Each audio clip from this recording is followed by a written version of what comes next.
Honestly, I love being here. Yeah. I don't mind being here weird hours and for Right. events and different things, because not only do I love the animals and I love how passionate my team is and the work they do, but watching people react to it. Yeah. I mean, not only is it so fun to watch the little kids that are here for the first time, their eyes just pop open at something.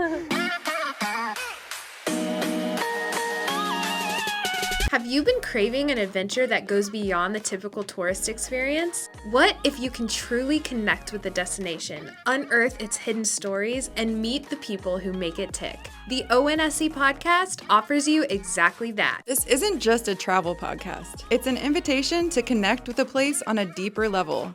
I'm Colby Gonsalves. I'm Jessica Pickering. And I'm Karen Applin. And this is the ONSC Podcast. Okay, and welcome back to another episode of the ONSC Podcast. We are here today on site at the Central Florida Zoo with the man in charge, Richard Glover. Thank you for having us here. Thank you for coming out and having me on the podcast again. Of course. I mean, any excuse we have to come out here and hang out with you, like, we will jump on that. So, I know you've been on the podcast before and you've shared a fun fact that people may not know about you. Can you give us another fun fact that people may not know about you, or maybe anything that has changed since our last podcast, which was a long time ago? I think I don't remember COVID what fun times, I think. I don't remember what fun fact, but I'll give you one.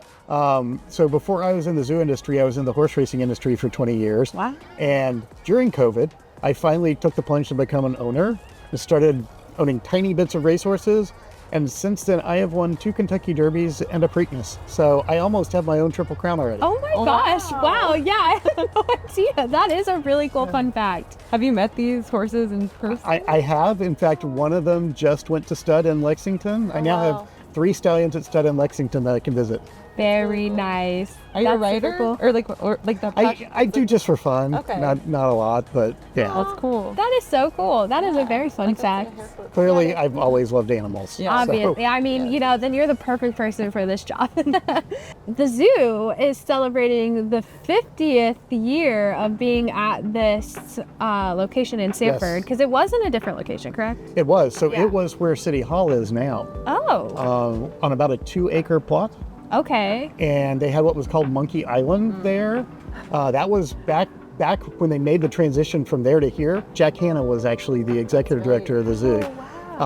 But we came here and opened on July 4th of 1975. So this July 4th, we'll be celebrating 50 years open on this property. And so we're excited about that. That's a long time. We've been able to share this place and these animals with a whole lot of people over that time. And so, it's great to feel like, you've really been part of a community for many generations. And, grandparents come and bring their kids and their grandkids, and it's all woven through their lives. And so that's such a great feeling when we hear those stories from people. Yeah, absolutely. And it's like, I feel like the community probably grew up with some of these animals too. So it's really cool to see the community connection with that. Do you guys have any, anything special planned for the 50th? We are working on those plans. Okay. We're going to be doing some things throughout the year, but we will do some kind of large celebration. We're trying to figure out date and exactly what that looks like now, because July 4th isn't the best date to do a big celebration because of heat and humidity and all the competition. Yeah, true. So we're probably going to look more to the fall when it's a little cooler so people can come and really enjoy a celebration. That makes sense. I keep looking over my shoulder because I know you're not supposed to turn your back to a predator, but we have a good friend behind us She's over sleeping over here. there. Yeah, she's napping behind us. Yes. Just making sure she's not going to pounce. We do. So her name is G-Lyn. G-Lyn. She is our female Amber leopard. So we also have a male named Teamer, and the 2 of them have just moved into this expanded habitat. He's on the other side. We'll put them together periodically to breed. They're part of what's called a species survival plan, which is something that zoos and aquariums cooperatively do to breed these animals that are endangered or threatened, to make sure we've got a population that if in the wild they ever went away, we can repopulate them. In these animals' case, there's only 200 of these left in the world. Wow. Only 70 that are actually out in the wild, and they're all at the Russia-China border. So if there was a disease outbreak, very easily, that entire species could disappear without what we've got. So G-Lyn was brought to us actually through that species survival plan with the sole intent that she and Timur will breed. So that's something we're working on, is trying to get them to breed so that we can have cubs. Yeah. And when you see these two, with only 200 left in the world, that means these two are 1% of the entire world's populations of this species. That's insane. And that's, I think, something special about, especially this zoo, is the amount of animals you're working towards maintaining their livelihood and like extending that further with everything becoming Absolutely. extinct. That's a big Yeah, part of we have 38 species right now that are part of the species survival plan that are here on property. Some of those we're actively breeding. Some of those we are holding facility for animals until they breed. So, for example, our cheetahs came to us when they were very young. They've been with us, they're about 8 years old now. They've been with us for about 6 years. At some point, one or both of them might get called to go breed somewhere else, or they might spend their life here. But they are part of that plan.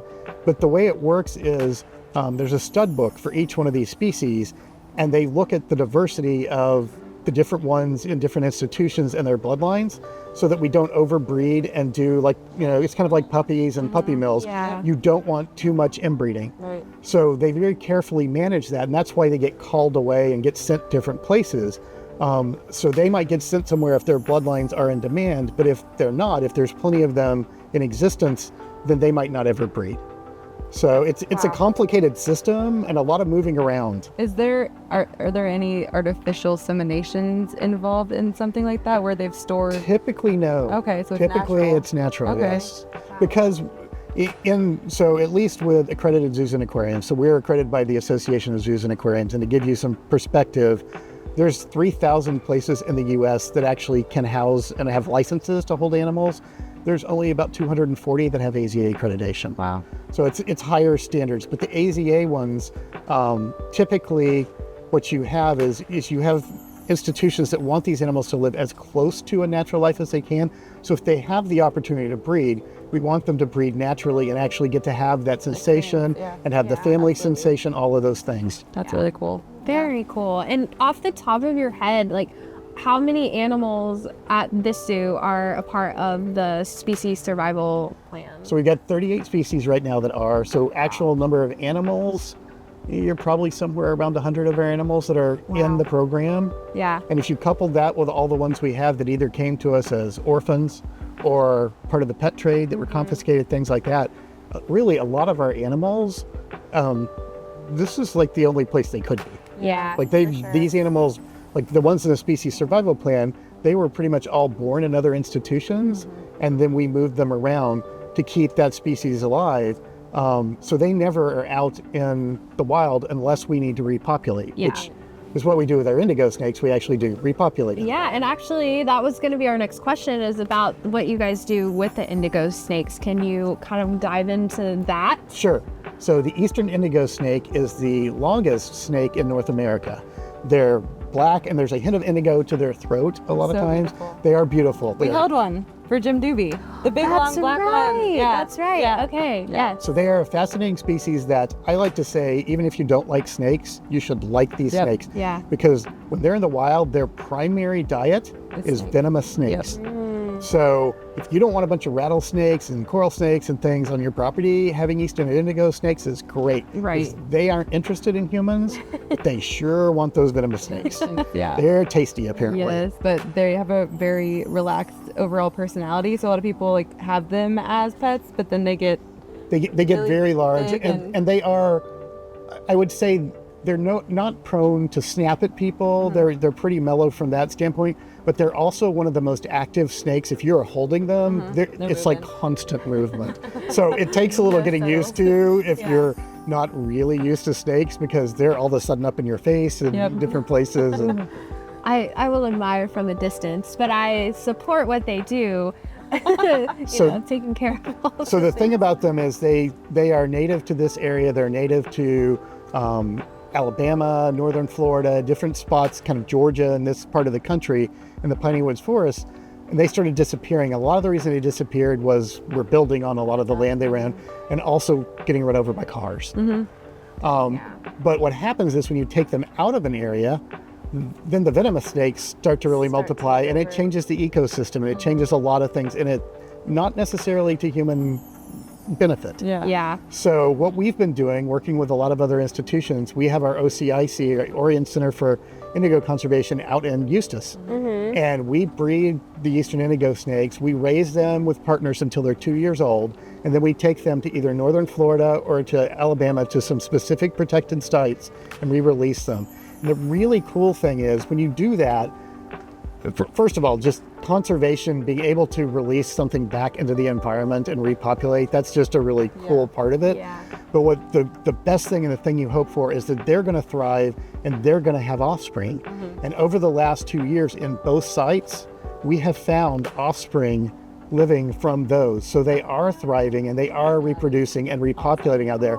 So the hope is eventually in those sites, there'll be enough of them that we can stop putting them out there and then start putting them in different sites. Yeah. But it's a really cool story to be able to do that. And for a zoo this size, we're the lead institution in the entire country on indigo snakes. We work with Zoo Atlanta, we work with several other big institutions. You're like the go-to guy. But our veterinarian literally wrote the book on how you breed and raise these animals and re-release them. So it's something we're very proud of. It's not, the cute, cuddly, furry that everyone. I think, but it's still important. But it serves a really important purpose. So obviously we're excited about this. You're excited about this. We feel the excitement happening here. How do you translate that to people coming to visit? Because people usually go to a zoo, and I feel like just coming here, you're excited to see the animals in general, but you don't understand or get to see all the layers that are involved in the processes that you guys do, like the indigo snake. How do you connect the visitors with that? It's hard. It's something we constantly work on. How do we do better and how do we do different? So, we do keeper talks here. Every day that you come here, there's, usually 2 to 3 keeper talks at different locations. We have a reptile show that we do. So we use those as one of the methods. We have volunteers out a lot of times that are answering questions and talking about the animals, and sometimes our keeper staff are just doing things in the area and talk to people about it. We use our social media to educate people, but it's hard when people are walking around. Some people want to stop and listen to something and some people don't. The one thing nobody hardly wants to do anymore is read signage, which is where a lot of the great information about those animals is on signage. That's true. So increasingly we try to put more of that on our website and hope people will go to that. We're looking at some other technology options like QR codes and an app that people can use and get more if they want it as they walk around. I mean, honestly, everyone consumes everything on their phone and they want the Instagram moments. And so finding a way to incorporate that technology better, but it is difficult because we are a 50-year-old facility and aging infrastructure. And so, we invested a lot of money over the last few years in putting fiber throughout the zoo and be able to beef up the Wi-Fi network so that when people are here, if we do things like that, they actually can use it more effectively. Well, I think that's a good place to take a really quick break, and we will be right back.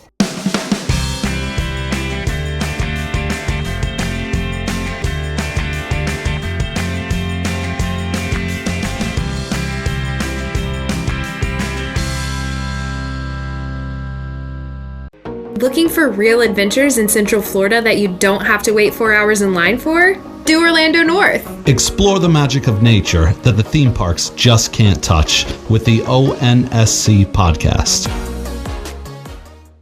All right, and we're back. Thank you for hanging on for Your life. however long that was. Thanks for still being here. Thank you. You're clearly professionals. Look at this guy here losing. Okay. Well, we'll just keep it weird and keep moving on, right? Well, I know I'm making the blooper reel this year. Our blooper reels are always pretty good. Top notch, longer than episodes, actually. Yeah, sometimes. So events, let's start there. What have you guys got going on? We've got a lot. So we are just wrapping up right now our Asian Lantern Festival. We do every year from mid-November to mid-January. It's been tremendous.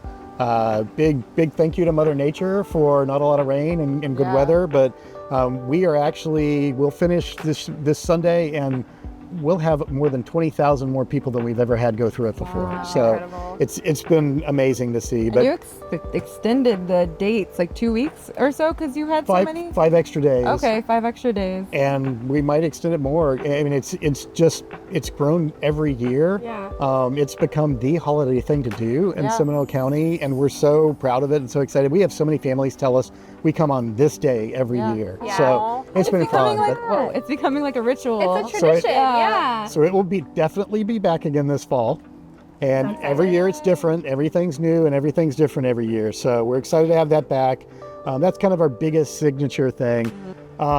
We have a golf tournament on March the 10th coming up, our For the Animals golf tournament. And then everyone loves second Saturday of April, Yeah. Brews Around the Zoo. Yeah. Yeah, that's We'll awesome. Tell us about that event. So Brews Around the Zoo, literally we have vendors all over the zoo. For one price, you come in and you get to sample. It's usually about 30 different beers, seltzers, wine. It's a great time. We limit it to about 1,800 people. So it is an event that, once it's sold out, it is sold out. Yeah. But it is something people come to every year and love. It's a great way to enjoy a lot of craft beers, a lot of different things. And it's during the day and it starts at 4:00 and goes into the evening. So you have at least 2 hours of light during it where you can see all the animals. Right. And most of the animal areas are open. There's a few that are closed off, but for the most part, the animals are pretty much all out and available. That's awesome. And are some of the beers local to the area too? They are. There's always several local ones. Cool. And is that kind of like also similar to a sunset at the zoo, or is it like during the same time frame? Or So it's right before we start the sunset at the zoo. Okay. And I should say with Brews Around the Zoo, so we're able to do that as a fundraiser. That entire event is a fundraiser. All of the product that everyone gets to sample is donated by Wayne Dench. So beautiful. they've been a great partner to us for many, many years, and so they've supported us through that fundraiser every year for, well over a decade. Wow. So we really appreciate that. But yeah, so then the very next month in May, we start our Sunsets at the Zoo. So we do those the fourth Friday of every month from May through September, because we have enough light to do something through sunset. And sunset is late enough, and it's around 8 to 8:30 those months. So we do those and we theme them and celebrate different cultures and different groups in the community, each one. So those have become very popular. Part of what we do is we'll have either live music or entertainers that represent those groups. We have food trucks. Often those food trucks either represent a culture or they are owned by people in that community. So we really do, and we bring in nonprofits that serve those communities so that people can talk to them too. So it's really a day for us to celebrate a number of different communities 1 month at a time, because it's really important to us as a zoo and my team. We want this to be a place everyone feels welcome and safe. There aren't a lot of places where everyone can feel welcome and safe anymore. Right. And so we want to make sure everyone knows that they are here. And so that's just been something that's been really important to us for a long time. And so we've been so gratified at the reaction to those. We started them 2 years ago. We've done Sunsets of the Zoo for a number of years, but never themed them that way. Since theming them, the numbers have gone through the roof. Like they've more than doubled in attendance. And people just love them. And the other great thing about those nights is the cost to come in.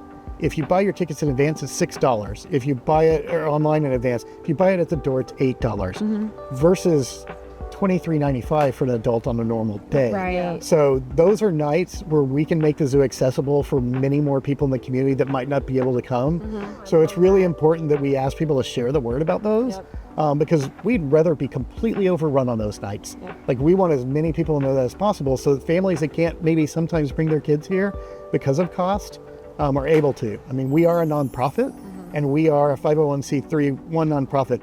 We earn all our money ourselves. We aren't government funded in any way. We do get money from Seminole County for tourism, but that's a very small percentage of our total budget. So, our tickets do pay for a lot of the care for the animals, salaries, all those kinds of things, the conservation work we do.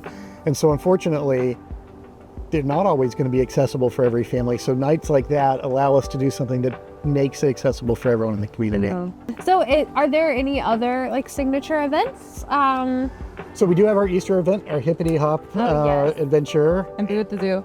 And Boo at the Zoo, which is 3 weekends in October. Yes, absolutely. And then we do conservation days throughout the year. So we'll celebrate different things like we'll do Earth Day, we'll do Endangered Species Day, we do World Rhino Day, which is one of my favorites because we love PJ. Iconic. But we do 9 or 10 of those throughout the year. And when you're open 363 days, you got to have reasons for people to keep wanting to come. Exactly. Do you sleep though? Not often. Not often. There are weeks where there's very little. Right. But well, you gotta keep this place running, and you're doing a great job. Thank you. I mean, honestly, I love being here. I don't mind being here weird hours and for events and different things because not only do I love the animals and I love how passionate my team is and the work they do, but watching people react to it. Yeah. I mean, not only is it so fun to watch the little kids that are here for the first time, their eyes just pop open at something, and you just seeing that for the first time is awesome. But even adults, just walking around the zoo and listening to what people are saying. Yeah. I mean, I will admit there are times I'm walking around going, I need to correct them. That's wrong. That's wrong. Especially when they're with kids and the kids ask a question. I'm like, no, that's not even that animal. And sometimes I have the restraint not to, and sometimes I just interject. But it's great to hear people and just to hear people go, wow, this animal's so beautiful. I never knew something like this existed, or what a cool thing that this animal can do to protect itself. Or, it's just great hearing all those things and hearing people connect with the animals and learn something. So other than all of your events, is there anything that you think personally that like people should not miss when they come to the zoo? Like any type of experience besides just obviously seeing the animals? I mean, this feels crazy to say, but our food here is actually pretty good. Great. Like for an attraction. Yeah. It's really I mean, our burgers are They kind of top slap. notch. Yeah, our chicken fingers, some of the best you're gonna get. Like, it's crazy. It's not something I ever thought I'd say. It's not your working in typical attractions. food, yeah. But we actually do have some good food here, and it's fun too because when you come to things like Asian Lantern Festival or the sunsets, they theme food specifically for those events. So that's a component that some people just come through and don't even try. Right. But it is worth trying. Where can people find more information about all of your programming and events and just everything that they could ever want about the zoo? Sure. So the easiest thing is go to our website, which is centralfloridazoo.org. Also, follow us on our social media channels, Facebook, Instagram, and I still want to say Twitter, X. We're not on TikTok, which makes me kind of sad, but now that it might be closing next week, I know, yeah, we'll see. By the time this comes out, we'll know for sure. But yeah, those are the best ways to find out what's going on. Excellent. And the website is a wealth of knowledge, both about programs and things that may be coming up in events, but also about the animals. Yep. So it's a great place to find out more about the zoo. Absolutely. Awesome. Well, do you have anything else that you would like to leave with our listeners before we sign off? Just that we're really proud to be part of this community. We're excited to celebrate the 50 years on this site. This is actually also going to be our 101st year in existence in some form or fashion. So we've been a part of this Seminole County community for a really long time. And so we're so grateful for all the support we've received over those years from everyone here, and so proud to be part of people's families and their lives and what they do. And just, we're proud to partner with you guys. You guys are great. Too. We're proud. We're so proud of happy everything that you guys are doing. Yeah. But this is a great community and a great place for a family to be, and we love being part of that life they have here. Thank you guys for tuning in. Make sure to subscribe to our YouTube channel for more awesome podcasts and videos of all the things to do in Seminole County. And follow us on Instagram and all of our social media platforms at Do Orlando North. I don't know why we said it at the same time, but it works. For emphasis. Yeah. Catch you next time. If you're looking to learn more about what's going on in Orlando North, Seminole County, make sure you follow us at Do Orlando North. Tag us on social media at Do Orlando North for a chance to be featured on our page.